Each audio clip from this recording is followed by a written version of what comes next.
aqui ao nosso podcast sobre a cidade imperial. Estamos falando diretamente de Petrópolis. É um podcast que é muito mal produzido, muito mal filmado, mal editado. A única coisa boa que eu tenho aqui é o meu convidado, Léo Aguiar. Valeu, Tomás. Obrigado. Cara, tô bem, graças a Deus. Um prazer estar aqui, cara. Muito obrigado pelo convite. Eu não esperava esse convite, né, para divulgar aí meu primeiro livro, Rei Vermelho. Rei Vermelho, seu primeiro livro. Meu primeiro livro. Tô muito feliz de estar aqui, cara. Porra, maneiro. Vamos que vamos? Vamos que vamos. Cara, a gente trabalhou junto um tempo atrás, muito tempo, na verdade, 99, 2000, 2000, mais de 20 anos, né? Você vê, né? Foi 2002 que a gente 2002. trabalhou junto. Exatamente. Nossa, tem tempo pra caramba. Bastante. E aí passamos um tempo sem se ver, um belo dia a gente se encontrou num casamento, nosso amigo Vitor Drago. Ele tá nesse livro. Ele tá nesse livro? Ele tá nesse livro. Pô, mas legal. E assim, pô, tinha um tempão que a gente não se via e tudo, aí começamos a trocar ideia e aí você publicou esse livro. Cara, você já era um escritor, Não. Você tava falando que é o primeiro livro agora. Primeiro né? livro, O que aconteceu de 2002 até 2023, quando você lançou o livro? Cara, é uma junção de vários fatores, cara, para esse livro ter saído. Eu me considero uma pessoa extremamente artística em tudo. Tá? Eu desenho, sempre desenhei, pinto, faço esculturas de plastilina, biscuit, modelagem 3D, edição de imagens, de vídeo, igual a gente está conversando agora há pouco. Pode crer. Né? E sempre fui muito artístico. E eu sou o tipo de pessoa assim que quando vê por exemplo, você vai numa loja e vê um action figure, né? Uma pessoa normal, uma pessoa com gosto peculiar vai querer comprar. A pessoa normal não vai comprar um action figure. Uma pessoa como nós vai comprar um action figure e vai botar na estante, do lado do computador. Eu olho para um action figure, eu olho e falo assim, cara, eu acho que eu posso fazer isso. Ah, maneiro. Eu faço isso com tudo. Com tudo. Alguém faz alguma coisa artística... Eu faço com vídeo. Eu vejo a cena e falo, como que esse cara fez a cena? Aí tem coisas que eu falo, eu consigo fazer, tem coisas que eu faço isso com vídeo também. Você é mais focado em um nicho só. Eu já sou, igual você falou que você é caótico, eu sou o extremo do caos, tá ligado? Eu faço isso com tudo. Cara, é muito, assim, essa alma do artista é muito caótica, cara. Eu nunca conheci nenhum artista que fosse metódico. Eu já conversei com um monte de artista, com um monte de gente e tudo mais, mas essa figura do caos tá sempre presente. Tá sempre presente. E a gente ali se conecta ali nessa confusão que é a nossa mente. Mas o ambiente não pode estar caótico, só a nossa mente. Isso aí. É o caos interno, né? E com o livro foi a mesma coisa, cara. Não sei se você conhece o Jovem Nerd, deve conhecer, obviamente, né? Um dos maiores... Obviamente não, eu só sei qual é, nunca vi nenhum vídeo. Nunca viu? Não sigo nada, mas eu tô ligado, que é do Peter, não é isso? Não. O Jovem Nerd é do Jovem Nerd, o Alotone e do Azaghal. É outro cara. Não, então, do Peter é o Ei Nerd. Então, pra você ver como é que eu não sigo muito bem essas paradas. O Jovem Nerd é um dos mais antigos podcasts que existe na internet, é o mais conceituado. Não é nem estilo mesa cast, é podcast só de áudio. E uma vez eu estava ouvindo um podcast sobre literatura e tal, e tinha o Eduardo Spor, que é o autor da Batalha do Apocalipse e da tetralogia angélica lá, do Filhos do Éden e Herdeiros de Atlântida. E o Eduardo, ele estava parafraseando um autor que eu não me recordo agora, que ele disse: o pior livro já escrito é muito melhor do que aquele best-seller que está guardado na sua gaveta. Ah, pode crer. Né? Porque ele não foi publicado. Ele não foi publicado. Aí aquilo, caraca, e sempre falando que qualquer um pode escrever e tal. A melhor ação é melhor do que qualquer plano. Exato. A pior das ações é melhor do que qualquer plano que não saiu do papel. Né? Exatamente isso. Tá, pô, legal essa. E ele sempre incentivando, qualquer um pode escrever, se você tem uma ideia, coloca no papel. E isso se juntou com esse meu desafio pessoal que, cara, eu consigo fazer isso. Pode crer. Eu, vou escrever um livro. Eu comecei, inclusive, na época que eu ainda trabalhava na agência, esse livro eu comecei a escrever, cara, tem mais de 13 anos que eu comecei a escrever esse livro. No momento livre da agência, trabalhei, como eu te falei, 10 anos em agência de publicidade. Aí tinha um momentinho livre e eu começava a escrever. Então, 10 anos, a partir do momento que você começou ou a partir do momento que você teve a ideia de que você queria fazer um livro? Ou foi instantâneo. Eu quero fazer um livro. Quero fazer um livro. 10 anos depois está aqui o Rei Vermelho. Tá aqui o Rei Vermelho. Caraca, maneiro. Que saga, hein? Porque assim, o livro já está pronto há uns 5 anos. 4, 5 anos que eu já tenho o livro pronto. E eu comecei naquela saga de todo escritor iniciante de ir atrás de uma editora. E não é fácil. Olha só, eu vou te perguntar isso, porque eu também tenho um desafio de escrever um livro. Eu tenho um projeto de pesquisa que é relacionado ao meu bisavô, que era... Acertei o microfone aqui. Meu bisavô, que era piloto de automobilismo no tempo do meu bisavô, lá 1920 a 1935. E assim, a gente tá... Eu tô fazendo um site e um documentário, e para arrematar a biografia dele, eu preciso fazer um livro. Então, ainda não tenho isso como um projeto pronto, mas é um projeto que eu preciso fazer. Já está na sua cabeça? Já mais do que na minha cabeça. Eu já estou, digamos, que eu estou afiando o machado. Tu já ouviu essa expressão? Se tu tem 10 horas para cortar uma árvore, passa 8 horas afiando o machado, que tu corta rapidinho. Eu estou afiando o machado agora, estou fazendo a pesquisa histórica. Só que eu ainda não faço a menor ideia de como isso vai virar o livro físico, ou pelo menos tangível, digitalmente, né? Que hoje a gente não fica só no livro físico, físico, tem o livro físico virtual, digital. Como é que é esse processo e esse caminho com as editoras? Cara, eu fiz uma pesquisa profunda de como fazer isso. Tá? Aí eu consegui várias editoras, encontrei algumas de porte, uma de nome, eu acho que posso citar nomes, não tem problema, que é o Grupo Novo Século, que é detentora de vários selos.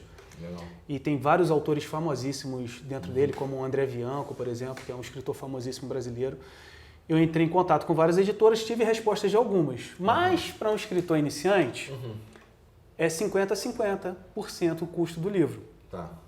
Em algumas editoras, esse valor girava em torno de R$5.000 para mim e R$5.000 para a editora. E já teve Eles assumem com você a produção, a parte financeira. E já teve editora que me cobrou um carro, praticamente um carro popular, para publicar meu livro. Né? Mas claro que com todo um suporte assim, publicitário. Né? Com influência, não é só lançar o livro, divulgá-lo. Com a divulgação com influencers do nicho, semana de autógrafo, bienal, com todo o suporte para você fazer um bom lançamento. Né? Só que escritor iniciante, tem seu custo. No Brasil é difícil ter um escritor profissional, todo escritor tem um trabalho paralelo.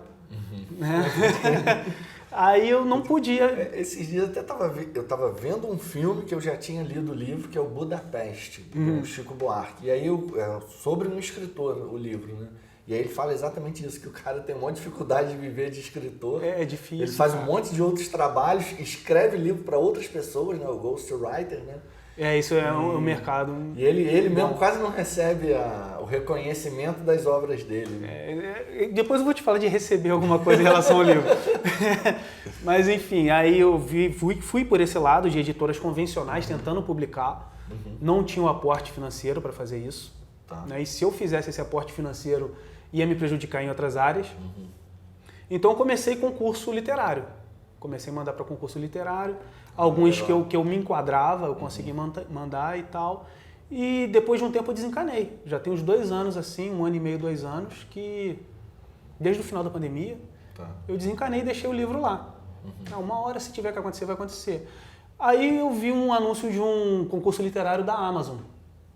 Um dos requisitos era ser uma obra inédita e publicar pelo Amazon Kindle gratuitamente.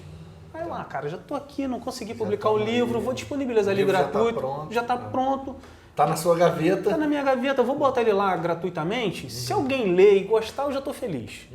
Aí eu fui e entrei nesse concurso literário, sabia que eu não tinha chance, porque o concurso literário assim era sobre uma temática mais politizada, sabe? Sobre o momento que a sociedade está vivendo agora, né? Intolerância, mais focado nesse nicho, o público jovem.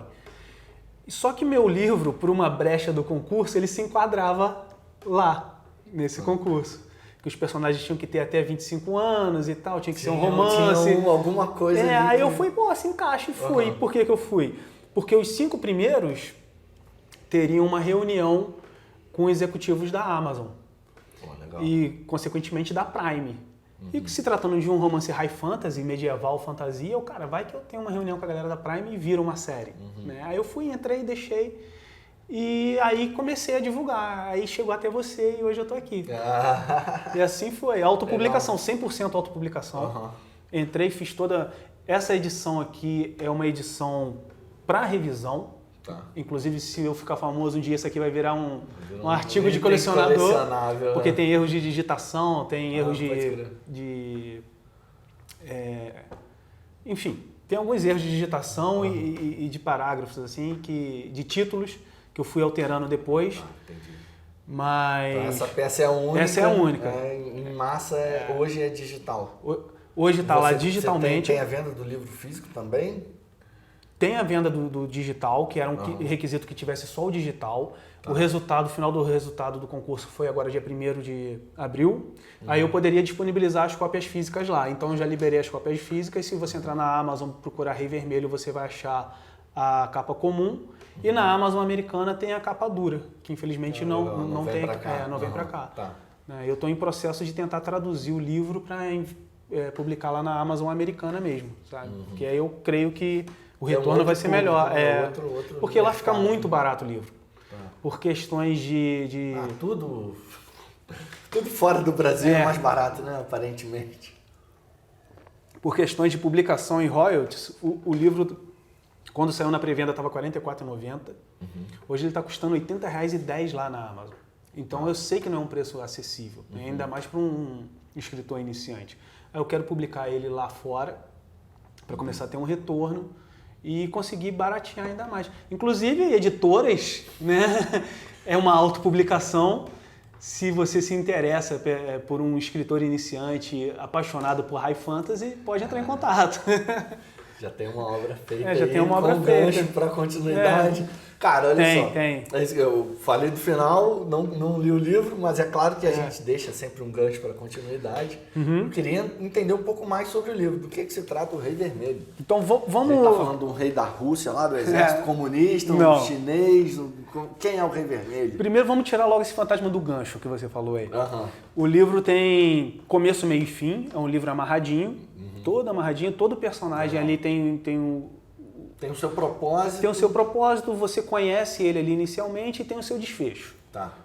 E isso, abrindo um parêntese, não tem nada a ver, mas é exatamente isso. Cara, eu odeio série, eu não vejo nenhuma série. Que deixa aquele cliffhangerzinho para a próxima temporada. Eles não desenvolvem, eles não desenvolvem na velocidade que eu gostaria que o negócio desenvolvesse. Porque quando começa a pegar, aí termina o episódio, aí você vai ter que ver o próximo.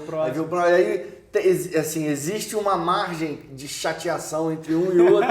Aí quando você vê tudo direto, cara, tem um monte de chateação que não tem nada a ver, que você podia ter cortado, feito um filme de 3 horas, tu botava a série inteira. Só o supra-sumo da história. Pô, maravilhoso. Senhor dos Anéis. Senhor dos Anéis é um filme de 9 horas igual. Que eles cortaram em 3. Pô, beleza, tranquilo. Você consegue assistir uma saga em 3 filmes.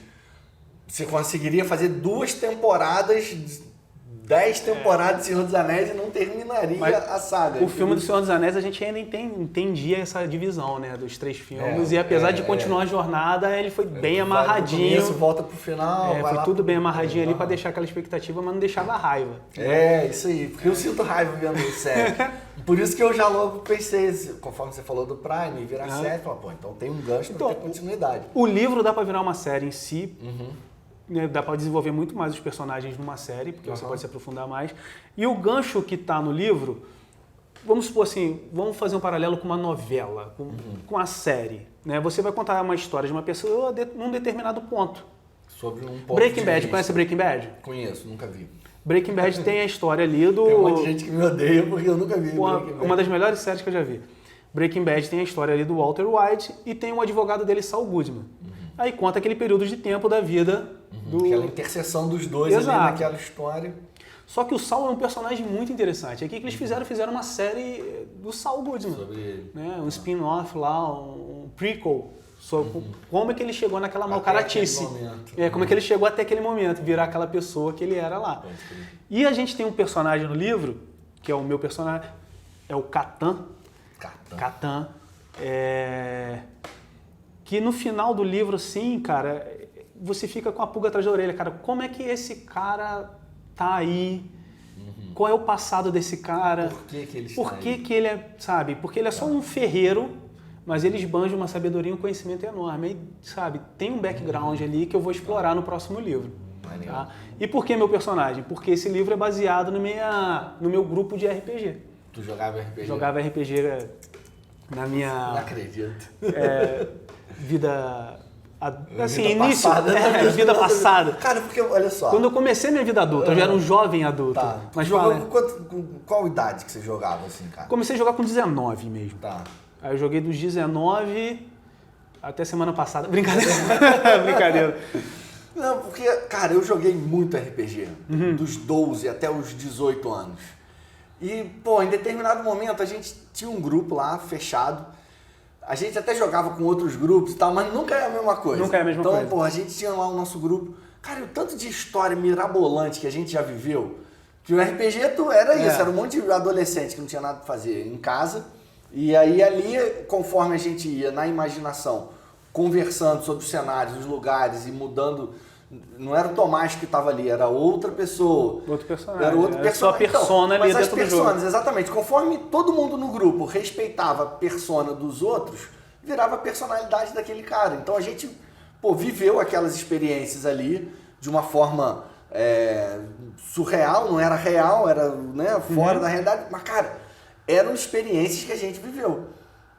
Mentais, sociais, não era real dentro daquilo que a gente vai falar. No mundo de fantasia. No mundo da fantasia, mas assim, cara, dentro do mundo mental, se tem várias pessoas corroborando com aquele personagem, aquilo é real. Exatamente. Não é dentro do conceito de realidade, sociologia. Aquilo é real pra você ali. Aquilo é real pro grupo. Porque não é só pra você. É pro se seu for grupo. só pra você, é uma alucinação. E você fica real. pensando naquilo depois, que acaba a sessão de RPG, você continua pensando Tu naquilo. vai trocar ideia. Aí tu, de certa forma, às vezes até age na vida real, pensando como o seu personagem agiria. E por aí vai. Então eu falo que eu tive uma vida passada que foi essa do RPG. Eu jogava RPG pra caramba com a galera. A gente jogava... Cara, a gente começou a jogar o D&D, Dungeons and Dragons. Foi por aí. Raiz, de verdade. Foi por aí que a gente começou. Em 1992. Só que a gente tinha a Xerox do livro em inglês. E a Xerox não estava completa. Entendeu? Então a gente tinha uma Xerox mal acabada do livro de inglês do Dungeons and Dragons. E aí, pô, tipo, tinha um camarada que puxava o bonde, que era o mestre, que era o Edu. Ele que ensinou pra galera. Então, pô, a gente tinha um grupo com umas 7, 8 pessoas. A gente jogou pra caramba. Pô, aí depois a gente conseguiu. Veio a D&D, né? Veio em português. Aí aquilo já foi um... Meu Deus do céu, foi um paraíso. E aí saiu o livro do mestre, o livro do monstro, o livro do jogador. Aí foi que eu comecei. Aí foi. E aí depois a gente começou a participar de eventos e tal, e a gente teve acesso aos livros em inglês especializados. Então eu tinha o livro de Ranger, tinha o livro dos mundos, né, como era D&D.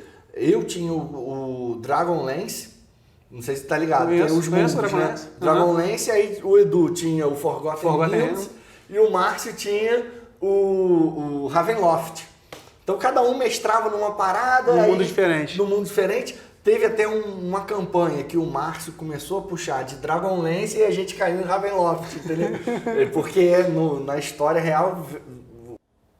Bom, tudo rodando. Foi? Foi. Então, aí vem aquilo que eu estava te falando lá no início, de eu querer sempre olhar o negócio e falar, eu posso fazer isso. Eu posso fazer.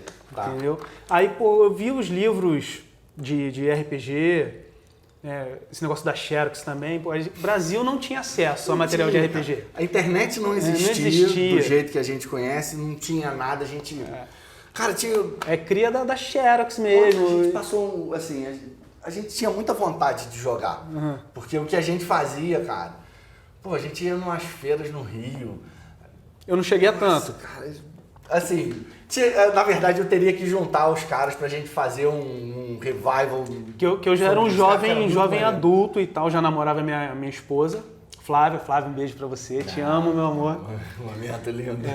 Eu já namorava e tal, já tava entrando na minha vida adulta e eu não cheguei a frequentar. Apesar de ser nerd e gostar muito disso, eu não cheguei a fazer esse tipo de coisa.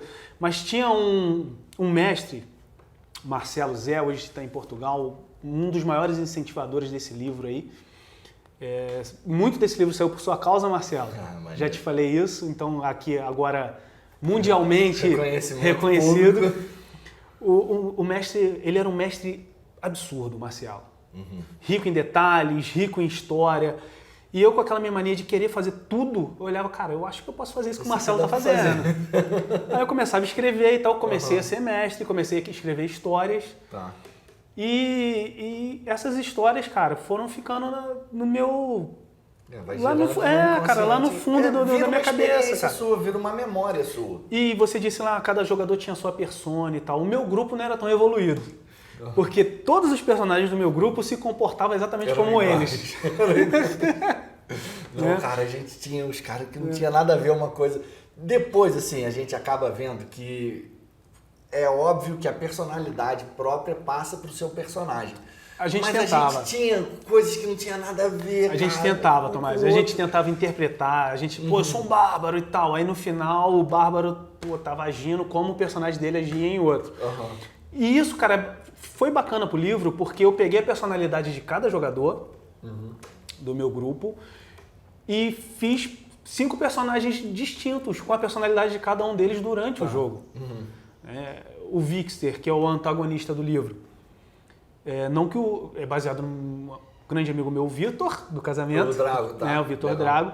Não que ele seja um sociopata igual o Vixter do livro, mas era como ele se comportava no jogo. É a figura que apresenta. Que ele apresentava no jogo. E é baseado em como cada um jogava com seus determinados personagens. E agora eu vou te responder, depois de 5 minutos, o que é o Rei Vermelho. Depois dessa longa introdução. O Rei Vermelho é um romance high fantasy medieval baseado em RPG. Tá vendo? Deu uma base para poder explicar o que é o livro. Claro, lógico. Baseado numa aventura de RPG. Essa aventura nunca existiu no nosso grupo. Eu comecei por uma lenda que está no início, veio uma lenda na minha cabeça, comecei a escrever uma lenda sobre as pedras do poder que fazem barcos levitarem. Que tem um transporte lá, que é um barco com uma pedra que faz o barco levitar, porque era normal. No RPG a gente vê aquelas revistas da Dragão Brasil e tal, que tinha sempre uma ilha flutuante atrás. Aí eu pensava, cara, como é que vão chegar nessa ilha flutuante? Nesse mundo do Dragonlance é presente uma figura de uma montanha que voa lá. Exato, fica flutuando. E aí depois ela cai. Cara, aí depois eu li a história inteira, a saga que os caras jogaram, a aventura que deu origem ao mundo, entendeu? Então, tem um período que a montanha flutua, porque era um mundo que tinha muita magia, e em determinado momento toda a magia foi cortada. E aí a montanha caiu. Tipo assim, no momento que foi cortada, a montanha caiu e criou um cataclismo no mundo, virou, tipo assim, pós-apocalíptico. Então, dá uma mudança bizonha, mas tem a montanha flutuante. Então, nesse caso aí foi a mesma coisa. Eu comecei por uma lenda, essa imagem da ilha flutuante ficava muito marcada em mim. Como vai chegar lá, né? Aí eu ficava, como vai chegar lá e tal. Eu comecei a escrever uma lenda para essa ilha flutuante, como ela surgiu. E não vou dar muito spoiler do livro, mas aí aconteceu um evento lá histórico. Histórico não, um evento que virou uma lenda. Que elevou essa grande extensão de terra e tinha os barcos flutuantes que eram movidos através dessa pedra do poder. Os nossos 5 personagens do livro sonham em ser cavaleiros de dragão, porque é a classe de mais prestígio da Academia Imperial do meu reino. Tem toda a Academia Imperial, todo o exército que a gente conhece, né? Infantaria, arquearia, cavalaria, e tem os cavaleiros de dragão, que é a elite. Os 5 personagens desejam ser cavaleiros de dragão. E nesse momento que eles estão nesse período de treinamento e se formando, começa uma guerra pelas pedras do poder entre vários reinos. Aí começa a desenrolar a história. E aí vai o livro. E o Rei Vermelho é uma lenda, é uma previsão de que irá surgir um Rei Vermelho que vai unificar novamente todo o reino e eles vão viver mais 1000 anos de paz e prosperidade. Mas não tem nada a ver com Rússia, União Soviética, nada disso não. O Rei Vermelho hoje é o Xi Jinping. Ele, inclusive, aqui está vermelho porque ele está banhado no sangue. Tem toda uma explicação aí dele tá banhado no sangue e por isso que é o Rei Vermelho, que ele se banhou num sangue aí. Pô, legal. E esse processo, vamos dizer, artesanal de você produzir um texto, como é que tu lida com isso? Porque em alguns momentos que eu tento escrever, Pô, tipo, vai e volta, vai e volta aí. Isso foi um processo recorrente na confecção desse livro, foi recorrente. Eu tinha a história, eu sabia até onde eu queria chegar, eu sabia como ia fazer o desfecho. Tinha um início, que era a lenda, sabia como é que ia chegar ao final, e eu tive que tentar juntar esses dois. Tanto é que o meio do livro eu reescrevi umas 3 vezes. Porque eu ia e pô, não vai casar e tal, porque eu não queria deixar a ponta solta, eu não queria deixar incoerências, aí eu voltava. Pô, mas por que? É uma aventura de RPG, Tomás. Quando você lê o livro, você vai ver que é uma aventura, que são 5 amigos que se encontram e fazem uma aventura até o ápice. E eu queria deixar tudo ali amarradinho.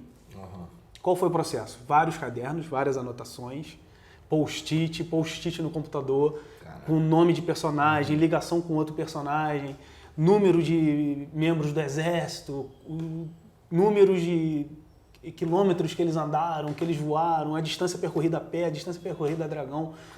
Cara, foi um processo assim bem elaborado, desenho de mapa, para ver se tinha coerência. Eu falava, o cara levou tantos dias a pé e de dragão foi tantos dias. Aí eu media e tal. E nesse processo, cara, eu ia, voltava. Aí via se estava certo, ia, voltava. Por isso que demorou tanto para eu escrever. Bem meticuloso. Bem então. meticuloso, assim. O que deu trabalho foi o meio do livro. Amarrar a lenda com o desfecho foi o que me deu mais trabalho. E pesquisa, cara. Pesquisa. Tem nomes no livro que não estão jogados à toa. Entendi. Eu não vou falar, porque eu vou deixar você que lê o livro procurar. Mas tem livros que têm um fundamento, né? Eu não só bati o dedo no teclado e saiu... O João. Blum, sei lá, a Mishklan. Quem é o ser a Mishklan? Não, tem alguém... Tem alguns de ali... referência. Tem muita referência. Tem referência bíblica também em algumas profecias. Esses 1000 anos de paz aí a vinda do Messias. E como todo bom nerd e amante de RPG, extrema influência de Senhor dos Anéis. Isso aí fica... Senhor dos Anéis é bizarro, né? Fica extremamente nítido aí, sabe? Não é cópia, não é plágio, é influência mesmo, porque não tem nada a ver com o Senhor dos Anéis. O Tolkien influenciou todo mundo. Todo mundo que veio depois dele. E mesmo que goste ou não goste, você é influenciado pelo Senhor dos Anéis. Mesmo que você não goste do Senhor dos Anéis, eu tenho certeza que você gosta de alguma coisa que foi inspirada do Senhor dos Anéis. Porque é um monstro, né? O Tolkien era um monstro. E você falou sobre as Pedras do Poder. Isso aí é o universo da Marvel, mais ou menos. Não tem. Hoje né? A grande vedete das Pedras do Poder. Quando eu comecei a escrever, não era. Mas então, esse conceito de Pedras do Poder, ele é muito mais antigo do que a Marvel. Sim. E aí tem assim, o Stan Lee, ele fazia vários easter eggs dele, né? Ele aparecia em várias cenas de todos os filmes, né? Que ele produzia, ele aparece. Certo. Em um filme em específico, o Doutor Estranho, ele tá com um livro na mão. Eu não percebi qual livro que ele tá lendo. Então, é isso. E não só ele tá lendo, aí ele fala, isso aqui é muito engraçado. Ele dá uma debochada sobre o livro. O livro é Aldous Huxley, As Portas da Percepção, que fala sobre pedras de poder. Olha só. Cara, ele vai puxar a base de que o brilho das pedras, que não só as pedras de poder, mas das pedras preciosas, né? O brilho de um diamante, o brilho do ouro, o brilho do rubi. Cara, esse brilho ele só existe nos sonhos. Então a cor que a gente vê, a gente só encontra nos sonhos. Caraca, e aí, a partir do inconsciente, do sonho, é que ele começa a trabalhar a questão das pedras de poder. Aí o Aldous Huxley cria lá todo um sistema. A partir daí. Mas como assim, um escritor, não uma fantasia. Ele busca uma outra situação.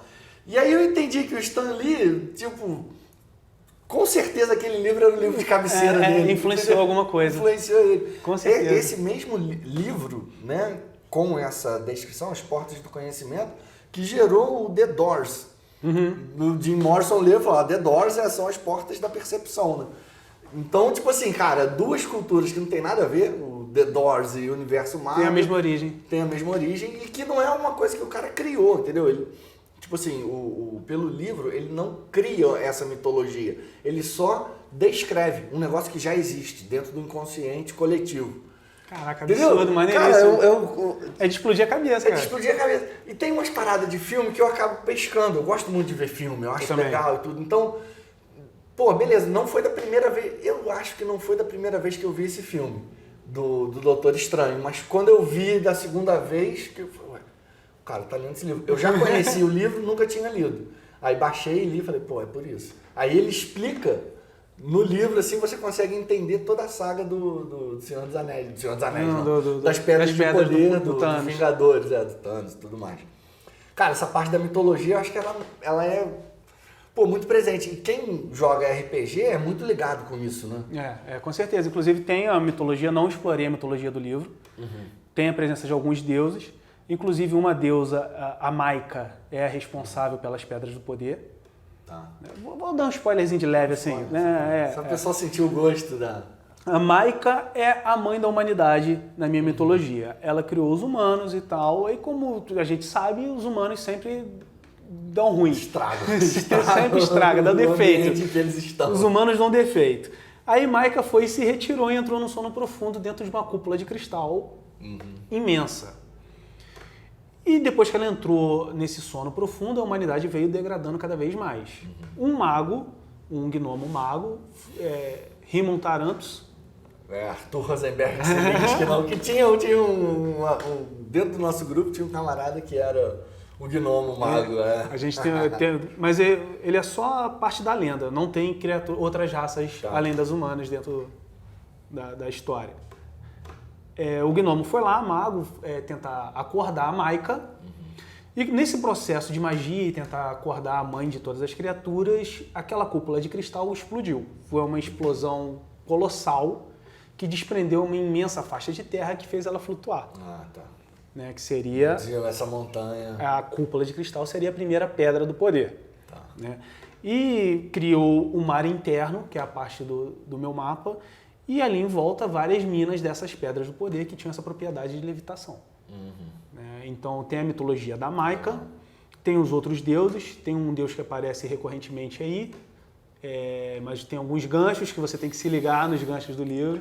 Nada tá solto ali, nada tá à toa. Nada é por acaso. Mas eu não cheguei a explorar a mitologia porque eu foquei mais na jornada dos personagens. Né? Não é jornada do herói porque, como eu te falei, o meio foi reescrito várias vezes. Comecei a escrever com uma ideia, aí no meio do caminho achei que não ia dar certo, ia ser o Donovan, o personagem principal, que hoje é o Donovan. Não achei legal. Aí peguei e reescrevi para uma outra personagem. Com isso, né? Tu começar a escrever um negócio que tu não sabe o que vai acontecer. Comecei a escrever pro Donovan. Não, isso aqui é a história do Donovan e tal. Só que no decorrer da história eu percebi que tinha uma personagem que estava tendo mais relevância do que ele. A personagem feminina do livro, a Meglin. Aí eu, não, vou mudar. Ela vai ser a principal do livro agora. Eu comecei a escrever. Aí muda o título, era a Rainha Vermelha. Aí eu, caraca, não faz sentido, porque algumas coisas não encaixavam e tal. Aí eu, vou voltar pro Donovan, mas eu vou ter que reescrever algumas partes e tal. Aí eu voltei pro Donovan como personagem principal, e quando eu terminei o livro, esse que tá aqui, pra minha concepção, pro meu gosto, o livro não é nem do Donovan, nem do Meglin, nem de ninguém. É do antagonista do Vixter, que é o meu personagem principal, sabe? Assim, o Donovan cumpre o papel dele de protagonista. Ele faz a cama, mas quem deita é o... o Vixter é um personagem de uma sagacidade usada para o mal, assim, e me diverti muito escrevendo o Vixter, sabe? O que ele faria, cara? Como é que o Vitor Drago jogaria com um personagem assim? Aí saiu o Vixter. Mas você atribuiu isso ao Vitor, como o Vitor faria. Exato. Pô, mas esses caras, o personagem, ele não cria uma vida própria? Cria. Como o Vixter em si faria independente do Vitor? Sim, chega num ponto que não era mais o Vitor. Porque foi até aqui, até esse ponto. Até aqui é o Vitor, daqui pra lá tá muito pior. Ele não faria isso, ele respeitaria o grupo, até certo ponto era. Cara, mas isso aí, voltando lá ao RPG, eu já, assim, a gente mestrou, a gente jogou com outros mestres e tudo mais, e tinha alguns deles que eles sempre, no final da aventura, quem não sabe, o mestre distribui o XP. Então a gente, em alguns momentos, a gente era descontado de XP por conta de incoerência principalmente do alinhamento e duas coisas. A tendência e o alinhamento e as nossas atitudes. Se essas ações estavam de acordo com as tendências e alinhamentos do personagem. Exato. Senão é você que está tomando essa decisão, não o personagem. E aí eu acho que o refinamento, quando a gente já estava num nível, tipo assim, a gente podia jogar... Pô, eu era um paladino. Nunca fui um paladino, mas vamos dar um exemplo. Eu era um paladino que é bondoso. Então tem uma característica, você vai conversar, você vai tomar atitude como uma pessoa bondosa. Numa outra aventura, podia jogar de ladrão, que é exatamente o oposto, um ladrão assassino. E aí já não era mais nada, não tinha nada a ver com o paladino, e o outro também não tinha nada a ver uma coisa com a outra, e nenhum dos três comigo tinha a ver. Era tudo interpretação sobre aquele personagem. Esse cara é assim, assim, assim, assado, ele age dessa forma. Não é mais como eu agiria, é como esse personagem agiria perante o alinhamento dele, perante a forma como a gente criou, né? O histórico do personagem, os ajustes e tudo mais. O cara tem mais força, mais destreza, menos inteligência. Você tem que pensar em ter menos inteligência. Entendeu? Então... Pensar como alguém menos inteligente pensaria. Isso aí. A gente tentava. Até certo ponto a gente conseguia. Aí ele falou, a burrice do cara era maior do que a nossa, ou menor, ficava desequilibrado. Aí chegava num ponto que acontecia esses descontos de XP. Não tinha como. A gente tentava interpretar, a gente tentava seguir a linha e tal. Bom. E tem hora na aventura que se você for totalmente fiel ao seu personagem, você acaba ou com outro personagem, ou com a aventura, ou você estraga os planos do mestre, entendeu? Cara, assim, tanto no jogo, na vida quanto no jogo, nada é preto e branco. Então você vai seguir aqui aquela linha, aquela tendência, mas depois de um tempo a gente desapegou. A gente desapegou, não, pô. Só quando extrapolava demais, cara, você é um personagem bom e honrado. Aí o cara faz um negócio completamente desonrado. Aí não tem como. Né? Sem uma justificativa. Sem uma preocupação moral e ética a respeito daquilo. Aí não, aí perdeu XP, perdeu até nível. Nunca vi ninguém descer de nível. Volta. O Marcelo tirava o nosso nível. O Marcelo era bravo. Mas assim, é que acabava sempre... Vamos focar... Vitor, desculpa. Voltamos ao Vitor. Desculpa, Vitor.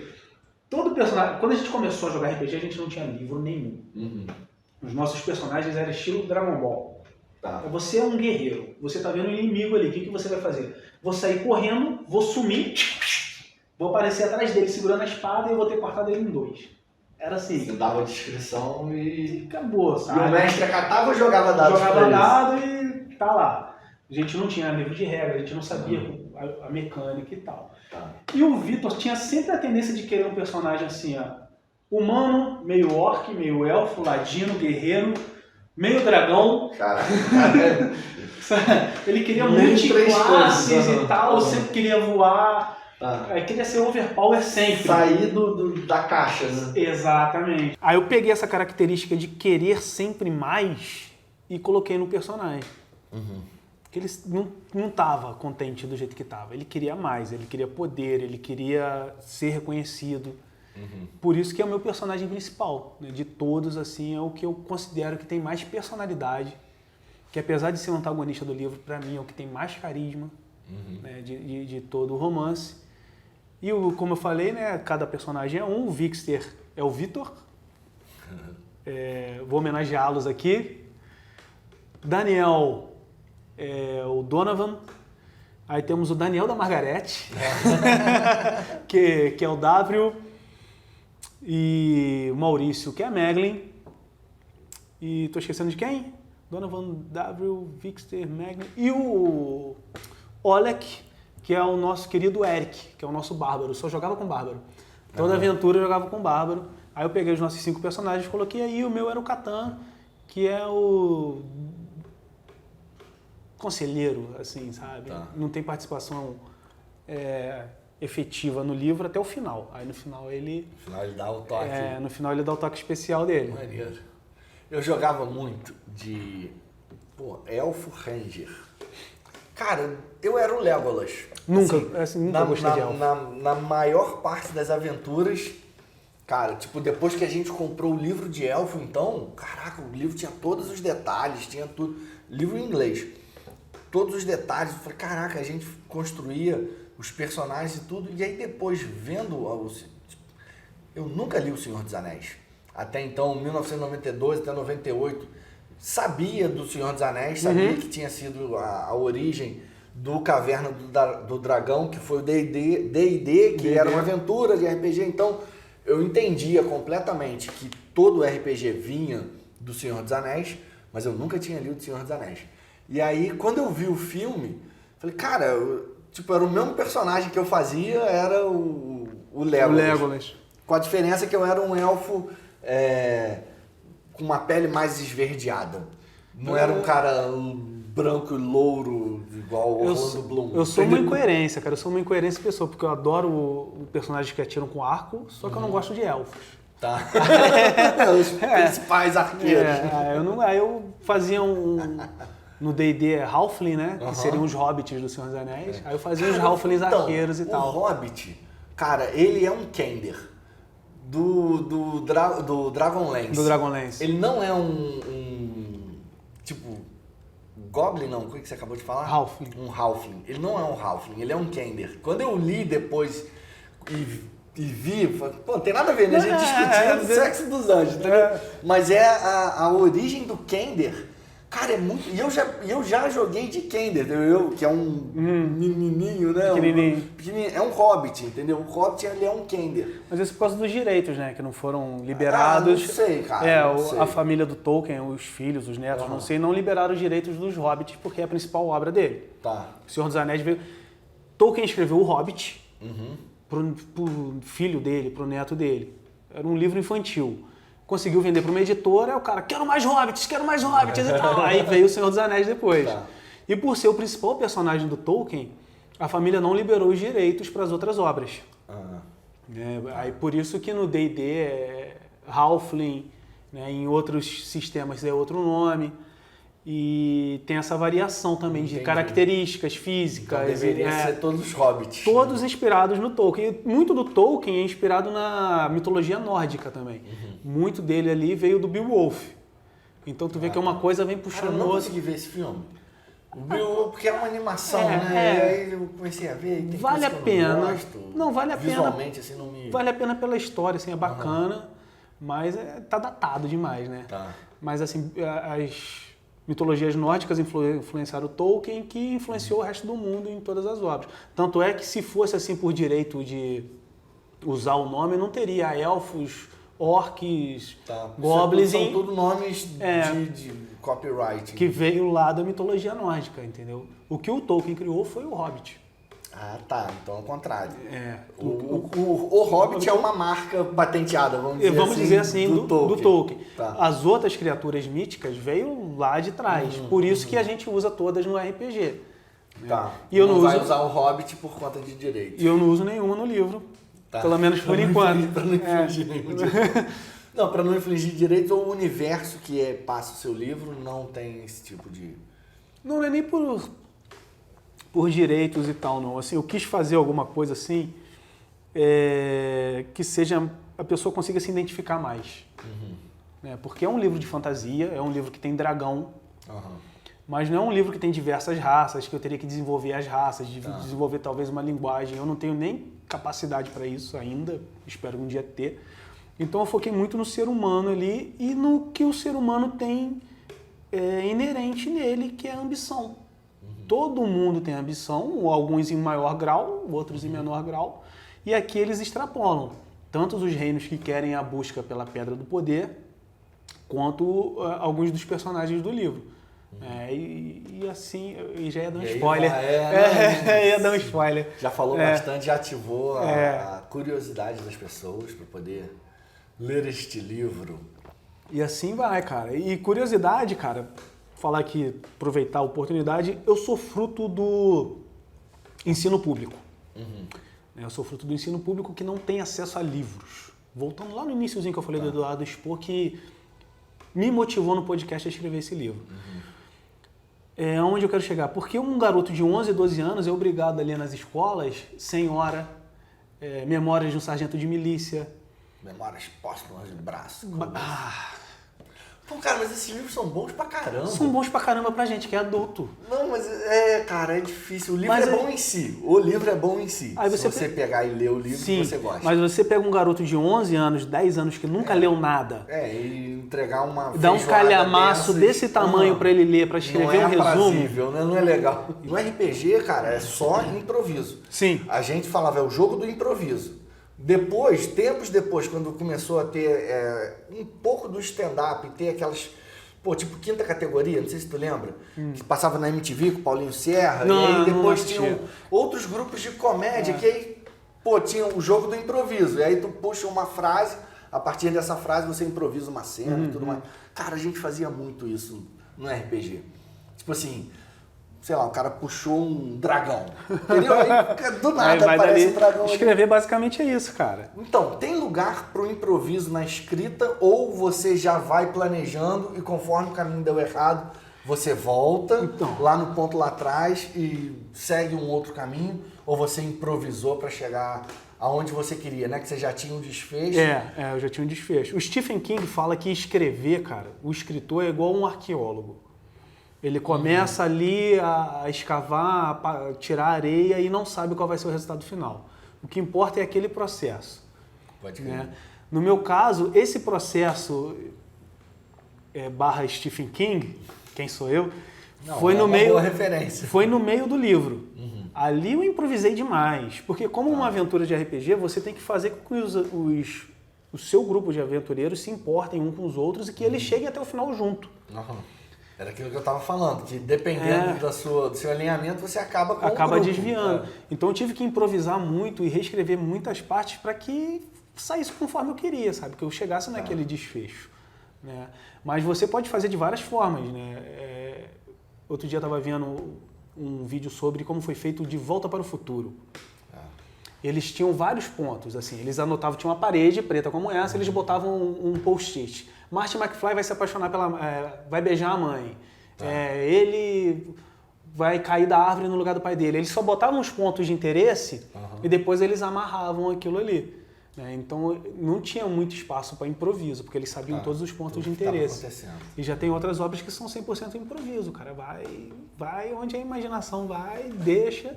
Tanto é que tem muito livro do Stephen King, livro nem tanto, mas quando o livro vira filme, as pessoas não gostam do final. As pessoas, caraca, mas que final ruim. Muda o final do livro? Não, porque no livro é diferente, né? Porque no livro você está imaginando. Quando você vê a sua imaginação personificada, cara, é frustrante. Essa questão de você ter um livro e ter um filme, porque o audiovisual, ele é uma coisa só dividida em duas. Exato. Ele tem a imagem e tem o som. Isso aí causa, de certa forma, você fixa dois eixos sobre o universo inteiro. Então você tem a voz da pessoa e você tem a imagem da pessoa. Isso tira a voz que você criou daquela pessoa. E a voz da pessoa é toda a personalidade dela. Então tem muita coisa que quando você lê, você imagina de um jeito. Quando tu vê num filme, é completamente diferente. Porque aquilo, quando você leu, foi você que criou essa imagem. Por mais que o autor tem uma descreva, eu posso descrever você exatamente desse jeito, qualquer pessoa vai ter pensar de um jeito visão. diferente. E nenhuma delas vai ser igual à visão que eu tenho de você, entendeu? É muito subjetivo. Exatamente, por isso que no livro ali, pro Stephen King, o que importa é a jornada, cara. O final ali não importa tanto.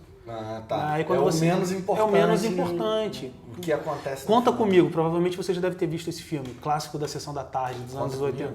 Um grupo de menino que vai pela linha do trem procurar um corpo de um garoto que desapareceu. Não lembro. O que importa naquela história, naquele filme, não é nem o corpo da criança que morreu, que sumiu. É a jornada deles até chegar lá. Isso acontece muito nos livros também. O que importa é aquela jornada. O final ali, às vezes, não importa tanto. É quando você vê isso no filme, é frustrante. Porque no filme você quer ver o final. É frustrante. Se, por exemplo, vou dar mais um exemplo. Você conhece H.P. Lovecraft? Escreveu... já ouvi. Cthulhu, já deve ter ouvido falando Cthulhu. Call of Cthulhu. Não sei. Sei lá como é que se fala. Até porque Cthulhu não dá para se pronunciar. É uma linguagem que não se pronuncia. eu já li alguma coisa do H.P. Lovecraft e ele descreve algumas coisas assim, uma criatura indescritível, um som inenarrável. Como que você vai criar essa imagem na tua cabeça você não consegue. Tem uma imagem, né? É um horror indescritível. Você sabe o que é um horror indescritível para você. Aí como você vai criar isso num filme? Isso é um conceito, né? Você tem acesso ao conceito, você sabe o que é mesmo sem conseguir descrever algo indescritível. E eu não faço a menor ideia como é que a gente chegou até aqui, cara. O papo foi dando volta, foi dando volta. Mas então, você se preparou para poder escrever o livro ou foi, não. Tipo assim, pesquisando os outros autores? Lembrei, quando eu comecei a falar lá da literatura infanto-juvenil, né, assim, para criança e tal, que não é apropriada na escola, é exatamente aí que eu queria chegar e me perdi. Tá. Por sorte eu voltei no tempo. Então. O que acontece? As crianças e adolescentes hoje em dia, assim, na escola, não são motivadas a ler. Você falou que sempre leu muito. Eu comecei a ler com 30 anos. Tá.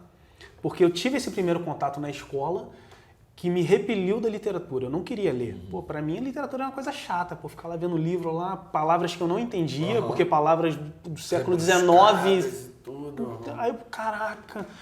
Aí com 30 anos que eu comecei a ler, o primeiro livro que eu li, de fato, do início ao fim, foi A Batalha do Apocalipse, do Eduardo Spohr, que foi um motivador para escrever esse livro. Eu li, cara, que livro bacana, que livro gostoso, cheio de plot twists e tal. Aí no final do livro ele entrega uma coisa que ele já tinha mostrado lá no começo e você esqueceu. Não tinha dado conta aí, cara, disso. como é que eu esqueci disso e tal? Aí despertou. Aí começou, cara, eu sou fanático em Senhor dos Anéis, super fã. Pô, vou começar a ler. Aí comecei a ler Hobbit. Aí comecei a ler. Aí, nesse meio tempo, já peguei Edgar Allan Poe. Tá. Que é difícil, uma leitura difícil para quem não está acostumado. acostumado. Eu nunca li. Não, já li. O Senhor das Moscas é do Edgar Allan Poe. Eu peguei um calhamaço de mais de 700 páginas de vários contos do Edgar Allan Poe e eu tinha que digerir aquilo, sabe? E esse Senhor das Moscas eu li em inglês dentro do curso de inglês. O professor eu tinha que ler. Nossa, eu não entendi nada do livro. E as palavras rebuscadas também. Pô, então ainda li em inglês. Nossa. E era um livro que eu tinha que digerir, justamente por isso, palavras rebuscadas e tal. Aí eu lia, eu parava, refletia, relia. Nasceu a chama da leitura em mim. Legal.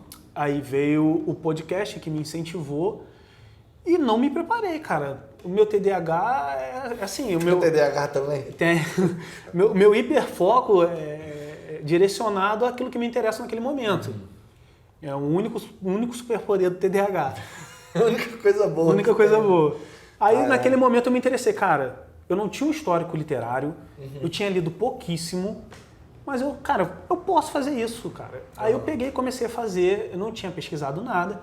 Obviamente, influências do Senhor dos Anéis, como eu já falei, influências de filmes com a temática medieval. E comecei a escrever e começou a dar certo. Escrevi metade do livro, depois fiquei anos sem escrever. Tá. Perdi o meu hiperfoco dele, comecei a fazer modelagem 3D, modelagem plastilina, assim. Esse é um problema do TDAH. Nada a ver. Faz duas coisas que não tem nada a ver uma coisa com a outra. E assim, foi uma surpresa para mim muito grande quando eu retomei o projeto e eu comecei a ler o que eu já tinha escrito. Caraca, fui eu que escrevi isso aqui? Maneiro. Pô, isso aqui tá bacana, tá interessante, cara. Deu vontade de continuar. Pô, vou continuar. Aí foi o processo todo de novo de começar a ficar imerso nesse mundo. E começar a escrever. A única pesquisa que eu realmente fiz foi para os nomes. Tá. Um spoilerzinho pequeno. Maika, a mãe de toda a humanidade. Vem de um idioma, vou deixar você pesquisar no Google, joga lá no Google Tradutor. Maika significa mãe em um determinado idioma. Tem um porquê. Tem um porquê. É a mãe de todas as criaturas. E tem vários outros nomes que eu pesquisei para colocar lá. Fiz uma pesquisa histórica porque eu queria um grupo de elite forte, né? Agressivo. Que olhasse assim, cara, tipo, é a Bop chegando num filme Tropa de Elite. As pessoas olhassem assim, caraca. Aí fiz uma pesquisa na idade, eu não lembro qual época, qual era um grupo de guerreiros mais agressivos que tinham... Os Berserkers. Tipo os Berserkers. Berserkers são os... Eram os Mahamuts Amarra, alguma coisa assim, alguém vai me corrigir nos comentários, que era um grupo indiano que eles usavam uma arma que se chamava Katar, estão com o mesmo nome no livro, eu não troquei o nome para ficar como referência mesmo, que era uma lâmina tripla que saía das mãos deles. Maneiro. E Wolverine. Tipo, era uma lâmina grossa e quando eles apertavam, assim. quando eles apertavam, ela se dividia em 3. Tá. E eles eram conhecidos por caçar tigres na Índia, tipo, super agressivos, eram, sabe, assim... Ótimo passatempo. Ótimo, não, né? Era o treinamento. Para você ser um Mahamut armar, você tinha que caçar um tigre, tinha que mostrar o seu valor. Aí eu, vou botar esses caras e tal. Foi a única pesquisa, assim, que eu fiz pro livro. E o resto, cara, fruto da imaginação mesmo, cara. Fruto de uma infância sentada na frente da televisão, uma vida adulta, assim, breve de literatura. Pouquíssima coisa, que eu me envergonho. Então, deem livros interessantes para os seus filhos, tá? Ativem essa veia. Meu filho tem 12 anos, Gabriel. Beijo, Gabriel. Não falei de você aqui ainda. Gabriel, com 12 anos, ele já leu praticamente a mesma quantidade de livros que eu já li minha vida inteira. Porque eu incentivei, eu trouxe livros para eles. Muitos livros a gente leu junto. Maneiro. A gente leu Percy Jackson, Jogador Número 1, Jogador Número 2... lemos algumas coisas assim que de interesse comum e aquelas coisas todas de Minecraft de criança que ele se amarra muito, já leu vários livros. Então, com 12 anos, o Gabriel, se bobear, ele já leu mais do que eu. Porque eu levei para ele uma literatura que ele Isso é importante pra caramba, né? se interessasse. Né? Então, estimulem, porque vocês podem ver que hoje eu estou com 42 anos, comecei a ler com 30 e a escrita, cara, pode nascer em você, a vontade. Se você tem uma história, quer botar no papel, quer escrever, quer contar a história do seu avô, bisavô? Bisavô. Do seu bisavô, cara, bota no papel, cara. É aquilo que eu falei lá no iniciozinho, cara. Qualquer coisa que você escrever que for publicada, cara, é melhor do que qualquer best-seller que ficou guardado na gaveta. Cara, isso aí é mais ou menos, você está falando para a escrita, que é uma arte. Cara, vale a mesma coisa para o audiovisual, entendeu? Hoje eu tô tentando criar um grupo, né? Isso já aconteceu outras vezes. A gente está na iminência de fazer de novo para, assim, justamente ensinar sobre o audiovisual para as pessoas contarem suas histórias, né? Hoje todo mundo tem um celular maneiro e ninguém sabe usar ele minimamente, e até mesmo as técnicas de edição, de filmagem, de contar a história, o storytelling e tudo mais. E hoje isso tem uma importância tremenda em relação a... Tô falando específico, né? Do audiovisual, cara. A qualidade dos vídeos e do que é mostrado no vídeo. Porque hoje tudo é vídeo. Sim. Né? Todas as mídias sociais, elas são baseadas no vídeo. O Instagram, que era a mídia da fotografia, migrou para o vídeo. Você entra no Facebook, o que você vai ver? Os vídeos. Você entra no YouTube, o que tem no YouTube? Vídeo. Você abre o WhatsApp, o que vai ter no WhatsApp? Vídeo. TikTok, Kawaii. Isso, cara, eu tenho TikTok, mas eu acho que o TikTok é muito para mim. É muita informação. Eu falo, cara, não dá. Mas o TikTok é o quê? Vídeo. Então tudo é vídeo. Essa é uma dificuldade para quem quer criar um conteúdo como o seu, longo, como o meu. Isso já é um problema para mim. Tipo, quando eu faço os meus vídeos, eu fui fazer um vídeo de uma caminhada, deu um vídeo de 15 minutos. Falei, cara, ninguém vai ver um vídeo de 15 minutos, meu Deus do céu. Eu cortei, deu 7. Eu publiquei esse de 7 e não fiz os cortes. Então, porque... Eu sou muito do trololó, de ficar dando a volta, de explicar que eu tô aqui, ali. Eu também gosto muito disso. E hoje os vídeos cara, olha isso aqui. Hoje é liberação de endorfina instantânea. Dopamina. Dopamina instantânea. Equivale, tipo assim, tu vê 1 hora de mídia social equivale a uma droga dessas qualquer que te deixa Você fazendo dopado. Um vídeo longo, a pessoa perde o interesse. E eu já vi gente falando que exatamente a atenção nos filmes tem diminuído pra caramba. A atenção nos livros também. Porque você quer ver, em 30 segundos, ver uma parada maneira. Próximo. Imediatismo. 30 segundos, próximo. Só parada maneira. Aí tu pega um livro. Aí tu começa a ler. Fala, cadê a parte maneira?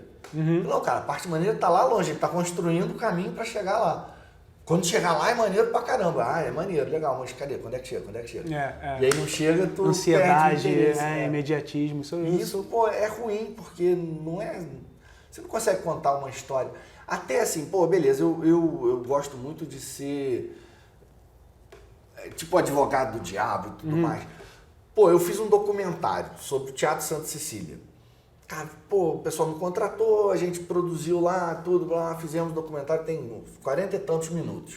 40 e tantos minutos de um vídeo que, pô, o bruto das entrevistas e tudo tinham quase 5 horas. Caraca. Então, pô, tu condensar um negócio pra caber em 40 minutos. Pô, beleza, tá aqui, beleza.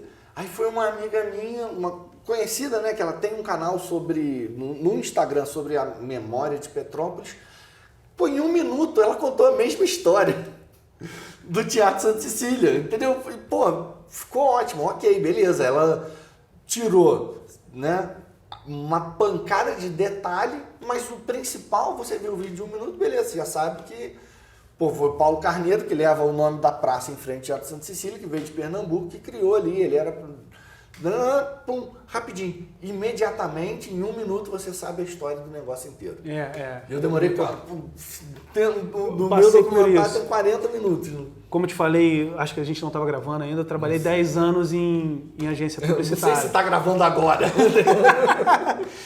Trabalhei por 10 anos em agências publicitárias e logo no comecinho eu comecei no YouTube, quando tudo era mato, né? Comecei no YouTube lá mais por lazer e tal.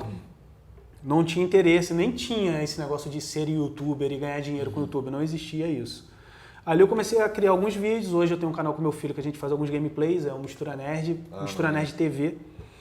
E não dá engajamento, porque canal de gameplay tem diversos. Eu vejo o meu filho ver muito gameplay e tem uns um negócio com muita gritaria e brilho. Mas tem coisa assim que eles jogam, tipo, em 1 semana deu 2 milhões de visualização. Exato. E é um cara jogando videogame, não tem nem uma pessoa falando, é só o videogame jogando. Tá. No nosso caso, assim como o nosso nicho que a gente escolheu é muito concorrido e já tem pessoas de nome há muito tempo. Então não dava engajamento, o nosso canal a gente fazia mais pra você, né? Pra gente, pra eu ter uma recordação dele pequeno jogando comigo. Tá, pode crer. Né? Aí eu fiquei um tempo desempregado e tal, comecei a levar mais a sério o canal e fiz isso que a sua amiga fez. Comecei a pegar alguns vídeos de outro canal contando curiosidades de videogame, vídeos de 40 minutos, e fiz shortzinhos de 1 minuto. Aí isso deu um boom no canal, assim, no algoritmo. Tipo, a gente saiu de 200 inscritos para quase 2.000 inscritos. Pô, legal. Né? Então você vê que esses videozinhos curtos e de conteúdo rápido, de consumo rápido, é o que fomenta ali o algoritmo. Né, fomenta o algoritmo do YouTube e é o reflexo da sociedade, que querem um negócio imediato, né? Instantâneo e tal. Eu tenho essa parada de dar um curso, oficina sobre audiovisual e tudo. Pô, tem muita gente que fala assim, pô, eu preciso tirar uma foto melhor. Qual a configuração que eu uso? Cara, eu não sei nem explicar qual é a configuração melhor. Vou ter que entrar lá na teoria, dos elementos da fotografia, de luz, de velocidade, de ISO, de abertura de lente, para você ver o que você quer, para você começar a construir a tua foto. E não tem configuração melhor, depende da tua visão artística também. O que você quer dessa foto? Aí se você quer ressaltar uma coisa, é uma configuração. Se você quer ressaltar outra coisa, é outra configuração. Você tem que saber o que você quer. E aí, para isso, precisa de discernimento. Eu acho que essas questões imediatistas, elas não dão um discernimento. Elas só falam o fato. Exato. Né? Beleza, contou a história inteira ali em 1 minuto, mas e o contexto? E eu acho que não dá margem também para criatividade. Não dá porque você fazer um vídeo muito curto. Depende do que você vai continuar falando, porque tem vídeos que são extremamente criativos. Era isso que eu queria dizer. Sim. Porque hoje ter um celular, todo mundo tem, é muito fácil, muito simples. Cara, todas as técnicas você vê, você entra no YouTube, você consegue pegar todo o conhecimento da humanidade sobre isso, tá de graça no YouTube, em alguma biblioteca, se você correr atrás você vai. A própria criatividade, você consegue estudar a criatividade, para você melhorar a sua criatividade. Mas, porra, nada substitui o talento. Sim, entendeu? Eu acho que eu não me expressei muito bem. Não é questão da criatividade para fazer um vídeo curto. Tem vídeos curtos que eu não faria, que eu acho que é genial, que eu acho muito o cara genial, fez isso cara. e tal. Às vezes, tem vídeo que é corte seco. Até uma idosa tá escorregando no gelo, quando ela cai, já corta pro cara vendendo a parada. Cara, isso é muito maneiro, isso é muito criativo. Mas é muito simples. Eu quis dizer na criatividade no aspecto assim da produção em si, da edição. Entendeu? Por exemplo, eu tenho o Gaveta Filmes, não sei se você conhece, o Anderson Gaveta. Procura no YouTube, você vai... Eu já ouvi falar. Vai adorar ele. Tem histórico de coisas, não é isso? Ele tem acervos. Ele trabalha com audiovisual também, fez vários trabalhos para filmes, para Globo e tal. E trabalha com edição e efeitos especiais.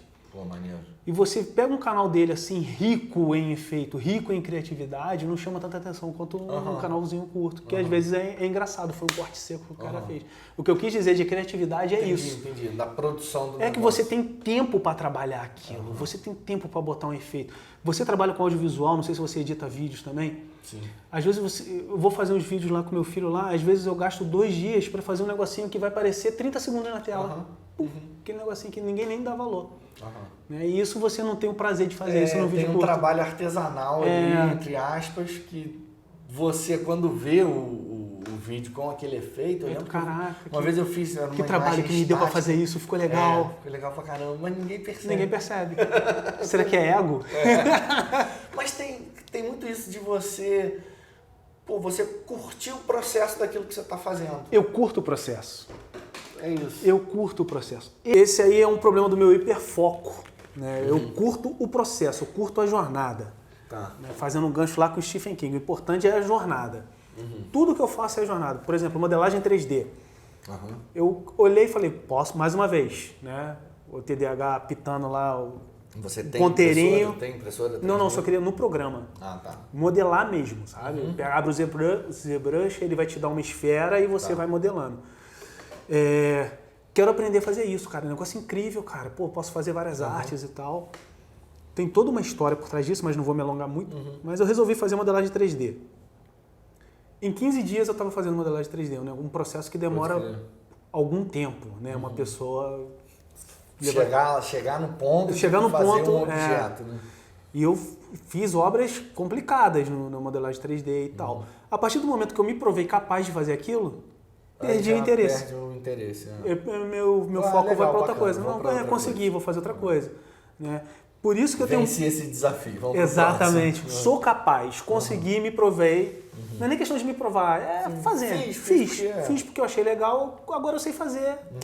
Deixa pra lá, se eu precisar eu faço. De certa forma é isso que eu passo aqui nesse podcast, sabia?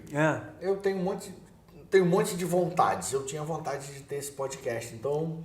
Tipo, eu tô fazendo sem muito compromisso em, gerar nada contra o meu amigo telespectador. YouTube espectador. YouTube espectador, celular espectador. Mas eu tô fazendo pra mim. Então, por esse processo, trocar uma ideia, de rever os amigos, de falar com... Esse livro foi feito pra mim. Eu fiz pra mim. Eu vi um vídeo do Tarantino falando se ele via... Alguém perguntou pra ele, você vê seus filmes? Tá maluco? Porque alguns outros diretores, se bobear, nem vê o filme que vê, né? Ele falou, tá maluco? Eu faço filme pra mim. Os outros telespectadores vão na aba, mas eu faço pra mim. Eu escrevi pra mim. O processo, eu tenho até medo de não conseguir fazer uma coisa... Eu tenho uma outra história, assim, tem alguns pontos que eu gostaria de desenvolver um segundo livro. Eu tenho até medo de não fazer um segundo livro, não escrever um segundo livro, porque eu já fiz um. Já fez. Consegui, né? Mas eu vou me forçar a fazer. Né? E eu fiz esse livro pra mim, eu escrevi pra mim. Quem leu, tive feedbacks super positivos, as pessoas que leram gostaram muito. E aquela incredulidade das pessoas que te conhecem. Isso acontece muito no nosso meio de amigos e família. Caraca, Tomás que fez isso! Pô, não acredito. Caraca, isso aconteceu e eu levei isso como um elogio. Caraca, a pessoa realmente se impactou com aquilo e tal. Mas eu fiz basicamente pra mim. E eu tenho esse problema do hiperfoco, tanto é que eu já esqueci do que eu estava falando antes.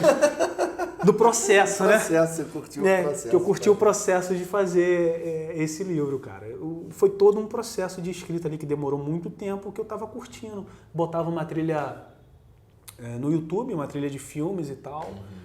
Tinha uma playlist lá que eu gostava muito. Lo-fi, né? Tem umas paradas... Eu botava uma assim de trilhas de filme. Aí tinha várias trilhas de filme assim, aí, agora essa aqui, vou escrever uma cena de ação, preciso de uma trilha empolgante. Aí assim foi um processo gostoso, sabe, de fazer. E curtir o resultado final também, que é o importante também, né? Quando chegou no final, você estava satisfeito com o processo? Quando eu cheguei no final, cara, eu tava me achando. Cheguei no final do livro, eu tava me achando porque, primeiro, eu consegui chegar onde eu queria, consegui desenvolver os personagens que eu queria. Um em especial foi mais desenvolvido ainda, que eu me apaixonei pelo personagem. O cara, isso aqui... Rolou, né? Se eu tivesse que reescrever esse livro, sem ter ele como base, talvez não ficaria assim. Tá. Rolou, ficou bom demais, assim. A interação dele fica bom demais, é prepotente, mas ficou melhor do que eu esperaria que ficasse. Né? Ficou muito melhor do que eu imaginei. E o final, cara, foi satisfatório. Acho que essa é a palavra.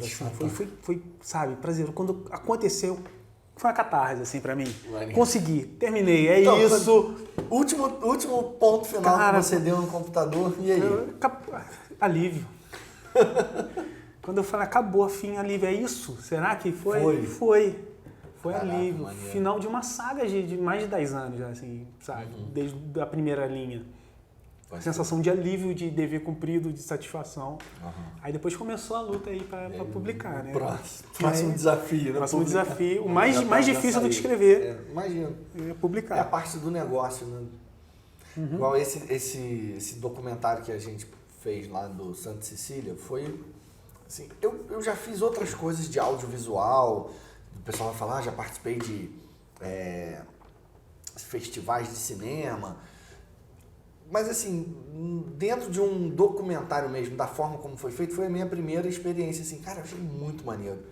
E eu era a pessoa que eu nunca tinha feito, eu era o cara que tinha mais experiência do que eu estava fazendo. Entendeu? Eu já trabalhei em outras situações, em outras produções, né, para cinema em si, não, foi a primeira vez.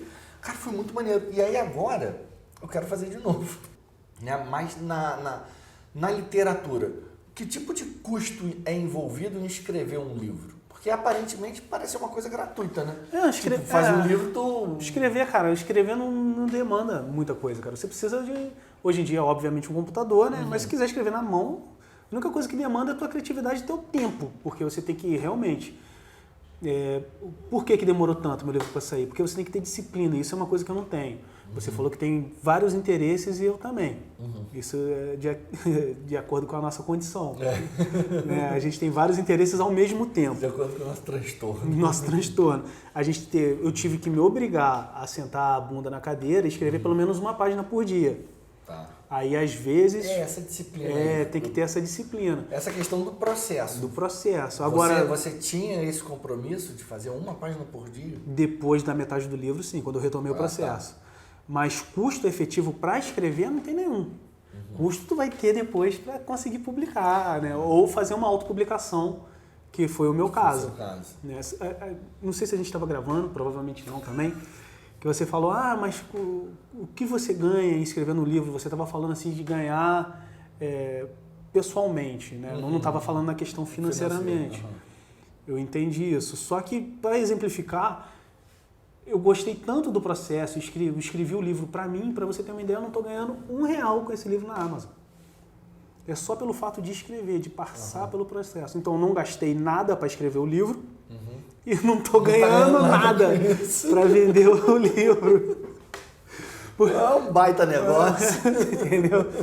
Porque... Cara, mas uma vez eu caí de paraquedas mesmo, num encontro literário. Me chamaram para cobrir um evento. Não faço a menor ideia do que era. Foi numa pousada lá no Carangola e era um encontro literário, tinha vários autores e tal. Aí teve um cara dando uma palestra sobre... Fernando Pessoa. O cara falou um negócio, eu falei, caraca, maravilhoso o ator. Então tive uma interação ali, um ou 2 dias.